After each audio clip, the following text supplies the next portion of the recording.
Ay mga ka-soldering, so for today's video, ang ipapakita namin sa inyo ay kitchen or countdown timer XL-331.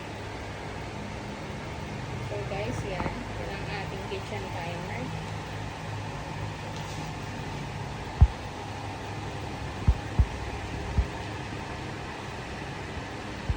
So dito yung lagayan ng battery niya. Lagyan na natin siya ng battery.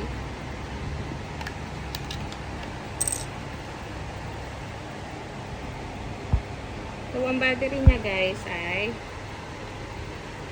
AAA. Ayan guys.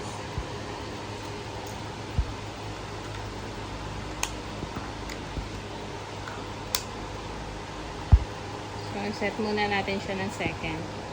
1 second. Start natin siya.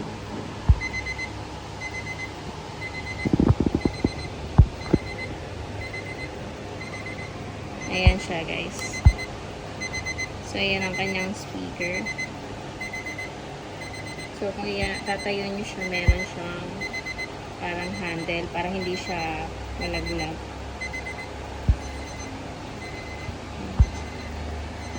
Ayan siya guys.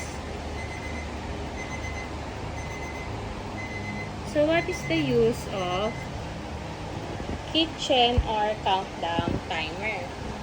Model XL-331. The XL-331 kitchen or countdown timer is a simple digital device used to measure and alert you about time, mainly for cooking, but also for many everyday tasks. What it's used for. The main purpose of an XL-331 timer is to help you keep track of time accurately so you don't forget something. Typical uses include: number 1, cooking and baking.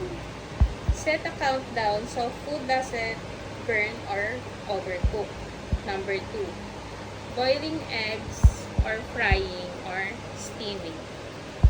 Alerts you when time is up.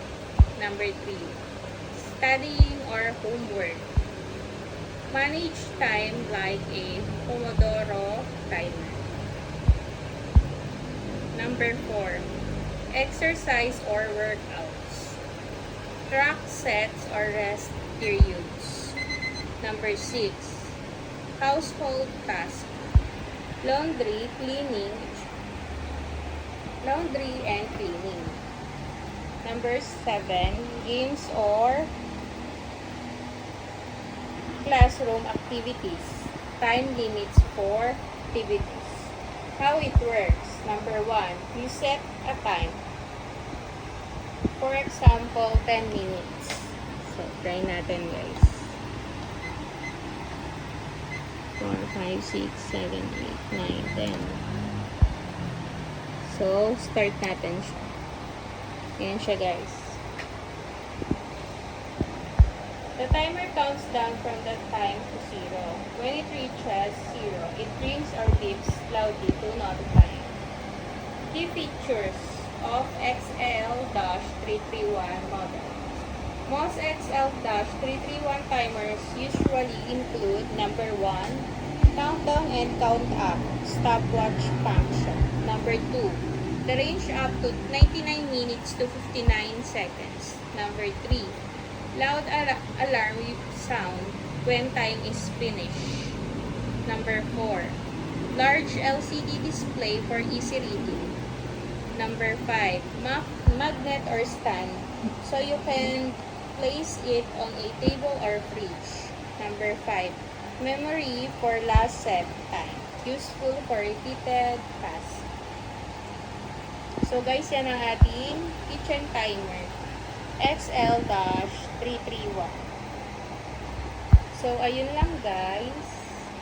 Please subscribe our YouTube channel and TikTok account.